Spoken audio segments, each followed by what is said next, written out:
Hello, and we have a surprise for you. We are together in Miami, so we are no longer at opposite ends of the East Coast, but we are together to discuss what the Fed did and the implications going forward for our investing. So, Andy, tell me what you think, and then I'll tell you what I think.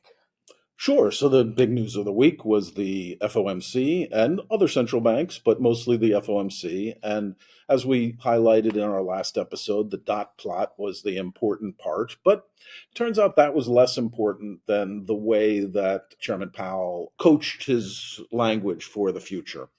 And the way I describe the dot plot is simple. They decided to keep three cuts priced in for 2024. They reduced the cuts in 2025, meaning they raised the interest rate they expected for 2025, and they increased the long term interest rate, which has been static for about 4 years, modestly. The economic drivers for those changes, which were tighter rates, were a significant increase, not unexpected, but significant increase for the real GDP for 2024. The Fed was at 1.4 in December when the economy looked like it was turning down. But since then, the economy has performed well, and economic consensus has risen amongst Wall Street professionals and analysts, et cetera, has risen to 2.1, and the Fed matched that. So they think the economy is going to continue to have a relatively strong growth. They also increased, surprisingly, the core PCE number, perhaps, and that's the inflation number. Perhaps that's in response to the couple of months now we've seen core PCE bottom. Sorry, go up relative to where it had been in the fourth quarter. So all in all, those are stronger economy, higher inflation dots. And so you look at that and say the Fed expects the economy to run hot for a while. And then, and I think this is the key thing about the 2024 dot that I think caught people by surprise, certainly caught me by surprise, was that they didn't, with all those things happening, they didn't take out cuts from 3 to 2.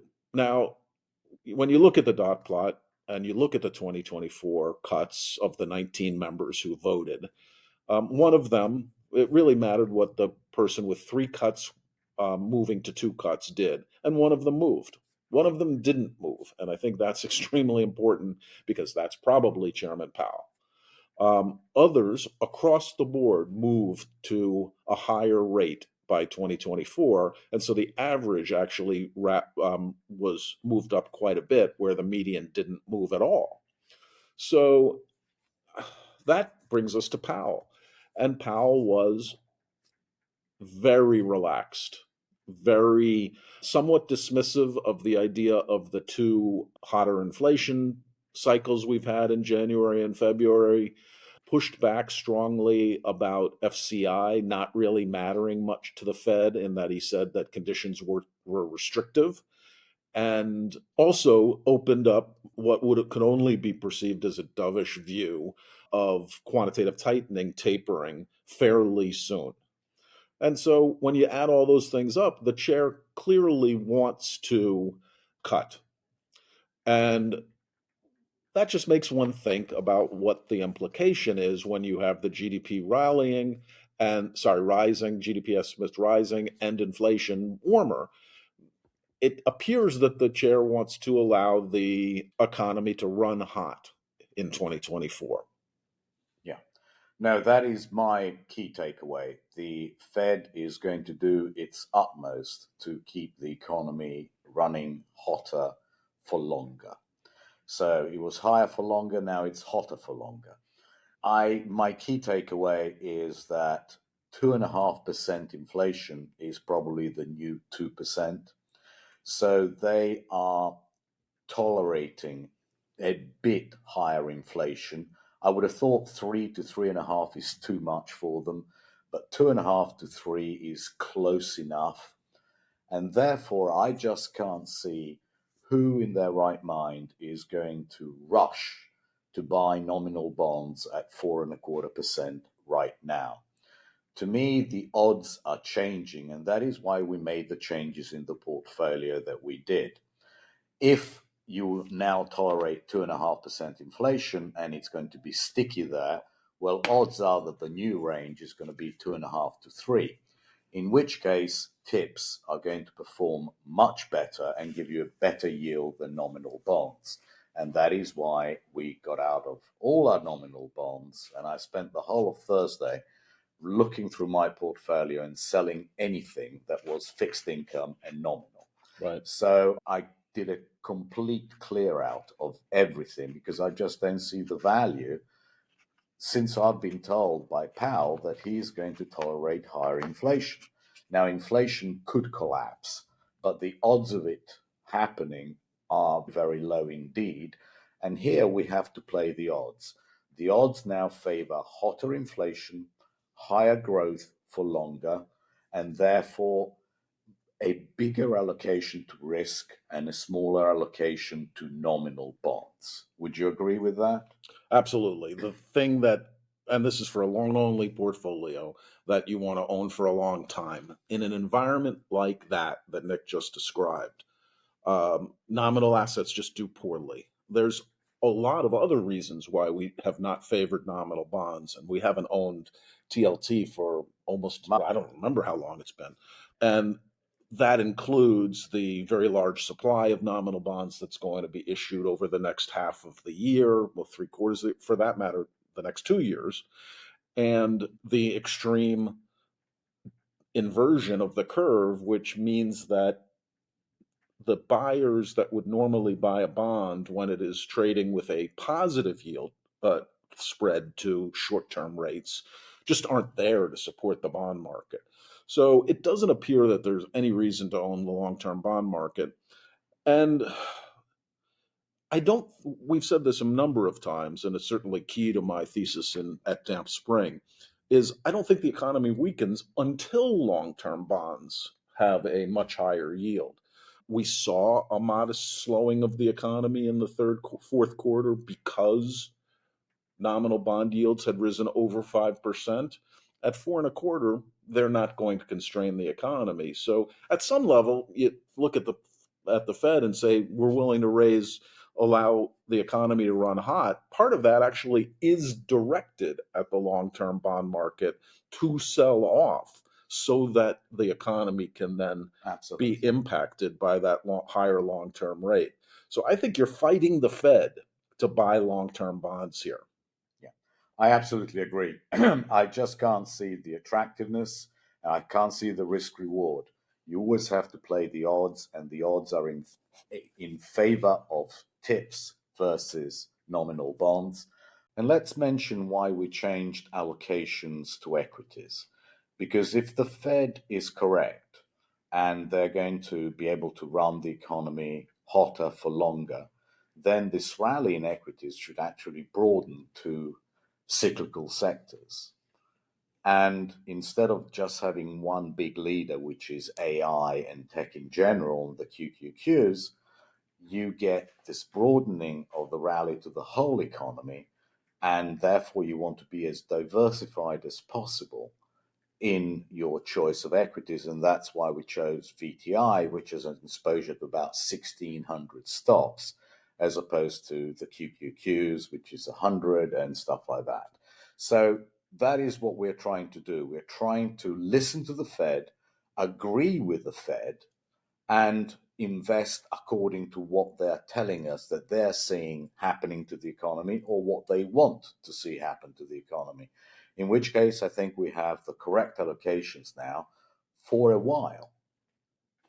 Yeah, it's certainly the case that a stronger economy with higher inflation is good for broad equities. And so the that has been what we've been having, though. So the question is, why now relative to 2 months ago? And I think the important part is this is an endorsement by the Fed that they will, in fact, let this happen.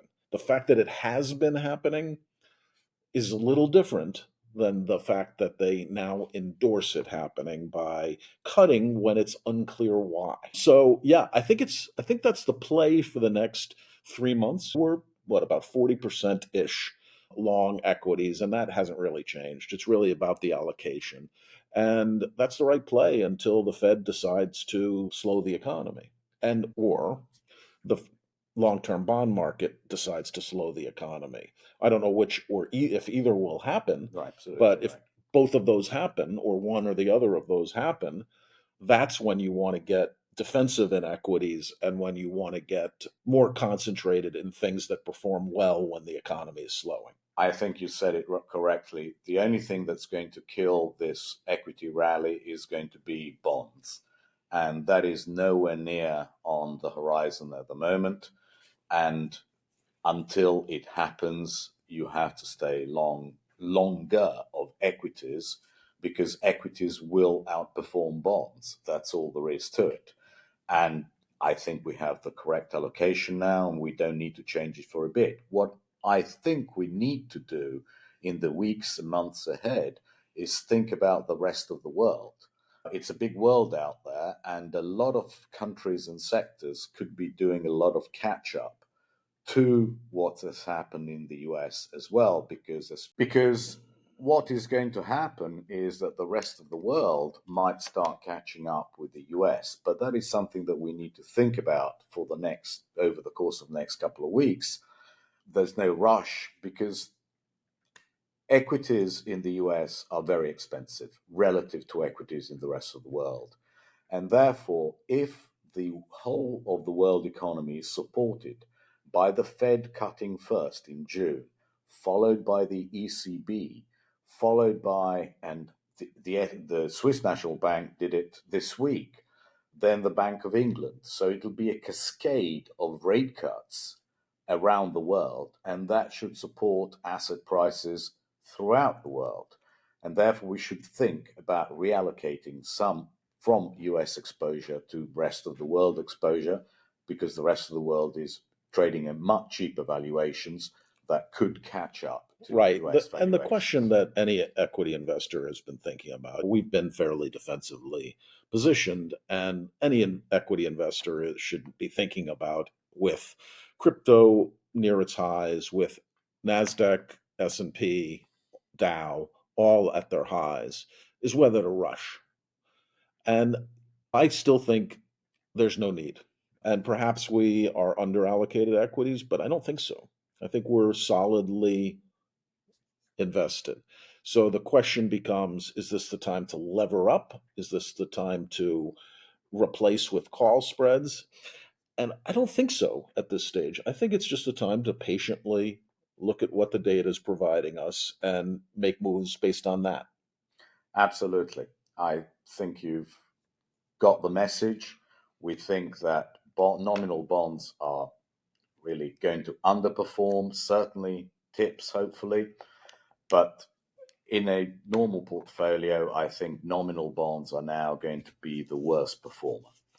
In Yeah. any case, what's going to happen next week? Very light calendar. All we have is some auctions, twos, fives, and sevens, and some very secondary data, GDP for the fourth quarter. So we're not really all that interested. Well, we'll get that PCE figure on Thursday, Yeah. right? It's a short week, Yes, Good Friday, but we know what that is. but we know what the PCE is. So it is, I agree with your synthesis. It's a lot of short-term bonds, twos, fives, and sevens. I think the number was 172 billion bonds. It's a lot. So for my own prop positions at Damp Spring, I'm looking at selling 10-year bonds, as we just described, short selling 10-year bonds. But I'm also looking to acquire some 2-year bonds because at this stage, what is priced in on the short end of the yield curve is what the Fed has said they're planning on doing, which, to be honest, is the first time that's happened. Yeah, for a long time. So, Jimmy. I have a question for you guys. Yeah, look who's here. How you Jimmy doing? Jude. What do you guys think about commodities and energy in this environment? Well, the growth should indicate strong demand for both of these commodities, and the willingness to allow inflation to the economy to stay hot should bode well for both commodities, oil, and the metals. But they've run a long way and seem to be flagging to me. Yeah, absolutely. Do you think so? There's basically it's going to be a muted reaction across the board until we see the long end bonds take out their February lows and really start getting the market's attention. Until then, it's probably buy the dip in equities, or maybe buy a big dip, not a little dip in equities. And like you said, they're gonna let the environment run a little bit hot. Yep. Okay. That seems to be the consensus now, right? Anyway, that's all we have for you this week. And we're not going to be with you next week because it's Good Friday and Easter. So we wish you a very happy Easter. And we'll see you in 2 weeks' time. Sounds great. Bye. We already posted this file on Thursday after all the changes were made. But once again, this is as of Friday.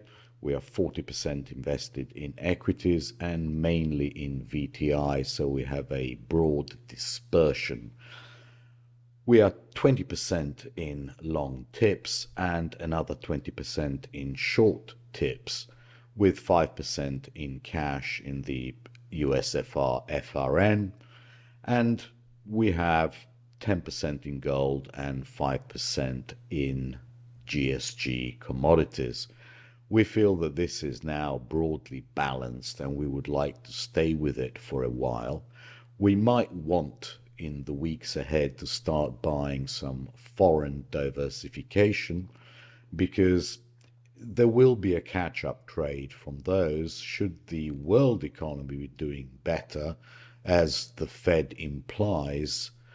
Then probably a little bit of foreign equities, more of an add to foreign equities as to just the EUFN is warranted, and we will be thinking about that in the weeks ahead. Otherwise, the broker statements are updated. The order entry, as you can see, there is none for next week. And if you want to read the summary of economic projections by the Fed, all you have to do is click there. The monthly performance is also updated, and that is all we have for you now. Have a wonderful Easter holiday, and we will return in 2 weeks.